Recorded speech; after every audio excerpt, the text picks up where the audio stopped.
আমি কেন ফ্রিল্যান্সিং শুরু করলাম? আসসালামু আলাইকুম, আমি লিয়ামনি। আশা করি সবাই ভালো আছেন। সবাই ভাবে ফ্রিল্যান্সিং মানেই শুধু ঘরে বসে টাকা, কিন্তু এর পিছনেও লুকিয়ে থাকে অনেক বড় একটা গল্প। আমি ফ্রিল্যান্সিং শুরু করছিলাম খুব সাধারণ একটা কারণে।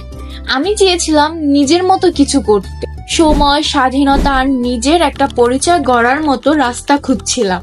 শুরুটা একদম সহজ ছিল না। দিন রাত লেগেছিলাম শেখার পিছনে। ডিজিটাল মার্কেটিং, কন্টেন্ট তৈরি, ক্লায়েন্ট ম্যানেজমেন্ট, এক একটা দিন ছিল এক একটা চ্যালেঞ্জ আমার। তবে এক একটা ছোট সফলতা আমাকে শিখিয়েছে নিজেকে বিশ্বাস করলে কোনো কিছুই অসম্ভব না। আজ যখন কারো প্রশ্ন তুমি কেন ফ্রিল্যান্সিং করো, আমি শুধু বলি কারণ এটা আমাকে একটা জীবন দিয়েছে, যেখানে আমি নিজের মতো করে স্বপ্ন দেখতে পারি, নিজের মতো করে চলতে পারি। আর সবচেয়ে সুন্দর ব্যাপার হলো আমি এখন অন্যদেরও শিখতে সাহায্য করতে পারি যে কিভাবে শুরু করতে হয়। ধন্যবাদ।